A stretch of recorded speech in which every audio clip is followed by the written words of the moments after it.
নমস্কার বন্ধুরা, আমি দিলীপ বলছি হোম গার্ডেনের চ্যানেলের পক্ষ থেকে। তো আজ আমি আপনাদের একটা জিনিস দেখাবো, সেটা হচ্ছে বল সুন্দরী কুল বলে। দেখুন, বল সুন্দরী কুলটা কি সবারই আগে হয়, মানে সিজনে যে কুলগুলো পাওয়া যায় তার থেকে একটু আগে ওঠে। এবার কুল এই প্রথম ধরেছে। গাছটা আমি একটা 15 ইঞ্চি টপে, মানে বালতিতে, জলের বালতিতে লাগানো আছে। এবার দেখুন কি সুন্দর কুল ধরেছে। এই দেখুন, দেখুন কি সুন্দর ফুল সাইজ দেখুন। এই দেখুন, দেখেন আপনারা, এই দেখুন কত সুন্দর ফুল, বল সুন্দরী ফুল বলে। এখনও পাকেনি, এটা হতে আরও মোটামুটি 15-20 দিন সময় লাগবে। আজ পৌষ মাসের মোটামুটি 12-13 দিন। তো দেখুন কুলের সাইজ দেখুন, কত সুন্দর কুলের সাইজ। এই দেখেন, এই দেখেন বল সুন্দরী কুল দেখুন। এই দেখুন, দেখছেন কি পরিমাণ কুল, দেখুন সুন্দর, খুবই সুন্দর। তো ছোট্ট একটা টপের মধ্যে, তো চেষ্টা করলে করা যায় অনেক কিছুই, তারই একটা প্রমাণ দেখুন। আমি মাটিতে জায়গা আছে কিন্তু আমি লাগাইনি, তার কারণ হচ্ছে এটাকে আমি পরীক্ষামূলকভাবে টপের মধ্যে লাগানো হয়েছে, যে কীরকম কুল হবে, কীরকম খেতে হবে, এইসব দেখার জন্যই। যদি ভালো সুস্বাদ হয় তবে টপে লাগাবো, এই মাটিতে লাগাবো এই জন্যই। তবে কুলটা ভালো, এখনও পাকেনি কিন্তু মিষ্টি আছে, ভালো কুল, খুব সুন্দর কুল। এই দেখেন, এটা হচ্ছে বল সুন্দরী কুল বলে। এখনও কালার আসেনি, আসবে আর কিছুদিনের মধ্যে কালার চলে আসবে।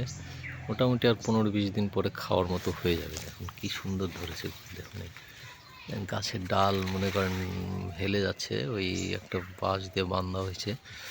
এই দেখেন, এই দেখেন টপের মধ্যে আছে সুন্দর।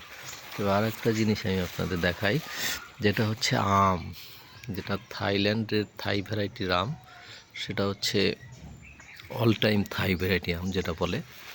এই দেখুন, আজ পৌষ মাসের 10-15 দিন, 10-12 দিন। তো দেখুন, এর মধ্যেও আম বিভিন্ন সাইজের আছে। এই দেখুন একটা আম, দেখছেন, এটা আগের আম। তারপরে আরও আছে, এই একটা দেখেন। তারপরে দেখুন, এই যে দেখুন মুকুল, মুকুল আছে, এই যে গুটি, ছোট ছোট গুটি। তারপরে এখানেও ছোট ছোট গুটি আছে, আরও আম আছে, দেখাচ্ছি আপনাদের। এই দেখেন, এই একটা সাইজের আম আছে, এই একটা সাইজের আম আছে, বিভিন্ন রকম সাইজের আম এই গাছে পাবেন। এটা আপনারা করতে পারেন, করলে ভালো হয়, কারণ বাড়িতে এরকম একটা গাছ যদি থাকে সবসময় আম পাবেন, খেতে পারবেন। এই দেখেন, একটা জিনিস আপনাদের দেখাচ্ছি, এই গাছের গোড়াটা দেখেন, তাহলে আপনারা বুঝতে পারবেন। দেখুন গাছের গোড়াটা দেখেন, কি মাটির সঙ্গে লেগে আছে, মানে এই যে মাটির থেকেও একটা ডাল বের হয়েছে, এই যে। তারপরে এই যে মোটামুটি মাটির থেকে 2 আঙ্গুলও নাই, এরকম একটা পর্যায়ে গাছ। এই গাছটা বড় হয় না, মানে ছোট ঝাউ গাছ টাইপের হয় এবং 12 মাসই হয়। তো এগুলো আপনারা লাগালে পরে 2-4টা আম খেতে পারবেন। তো এই হচ্ছে ব্যাপার। তো দেখুন, আর একটা জিনিস দেখাই, যেটা হচ্ছে বলে আপনার ভিয়েতনাম মালটা। ভিয়েতনাম মালটা আমি বছর দেড়েক হয় এই গাছটা লাগানো হয়েছে। তো এবার প্রথম মনে হয় ফল আসবে, কারণ তার পাতা সম্পূর্ণ ঝরে গেছে।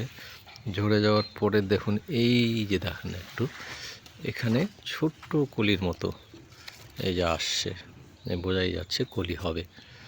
তো এবার মনে হয় ভিয়েতনাম মালটাটা আসবে, হবে। তারপরে এটা অল টাইম হয়, খুব মিষ্টি এবং ভালো একটা জাত। তারপর একটা জিনিস দেখাই, যেটা হচ্ছে আমাদের এখানে তো নাই এই জাতটা। এটা এই দেখুন একটা গাছ, এটাকে কী গাছ বলা হয় বন্ধুরা? আপনারা অনেকে ভাববেন যে এটা লিচু, কিন্তু লিচু না, লিচুরই গোত্রের একটা গাছ, যেটার নাম হচ্ছে লঙ্গান। থাইল্যান্ডের লিচু, যাকে এক কথায় বলা হয় থাইল্যান্ডের লিচু, লঙ্গান বলে এই গাছটাকে। এবার আশা করা যায় এটাও হবে এবার। এই বছর দেড়েক বয়স হলো, কলকাতা থেকে নিয়ে এসেছিলাম কিনে, তো এবার হবে আশা করা যায়। যাই হোক, এরকম যদি আপনারা করেন। এই দেখেন আর একটা জিনিস, আপেলের গাছ, এই দেখেন আপেলের গাছ, এই সেই আপেলের গাছ যেটা হরিমন 99 বলে। সে আপেলের গাছ। যেমন এই ডালগুলোকে ব্যান্ড করে দেওয়া হয়েছে, তার কারণ হচ্ছে এখান থেকে এই সব জায়গা থেকে ছোট ছোট কলি নিয়ে বেরোবে, ডাল পাতা বেরোবে এবং ওখানে ফুল হবে। এই দেখেন ফুলের কলি, এই যে কলি, এটা হচ্ছে ফুলের কলি। এবার আশা করা যায় হবে, এই দেখুন ফুলের কলি, আশা করা যায় হবে। তো এরকম যদি বাড়িতে দুইটা গাছ থাকে, দু চারটা গাছ থাকে, তো বিভিন্ন রকম ফল সারা বছরই পাওয়া যায় এবং খাওয়াও যায় এবং ভালোও লাগে। বাড়িতে এরকম ফল গাছ গাছপালা থাকলে খুব সুন্দর লাগে। তাই আমি আপনাদের সবাইকে বলবো যে আপনারা করুন, এরকম দু চারটা ফলের গাছ করুন, দেখবেন সবাই খেতে পারবেন, আরও ভালোও লাগবে, পরিবেশটাও ভালো লাগবে। তো আজ এখানে শেষ করছি, নমস্কার। আমার ভিডিওটা যদি ভালো লাগে তো সাবস্ক্রাইব করবেন এবং শেয়ার করবেন, এই বলে শেষ করছি, নমস্কার।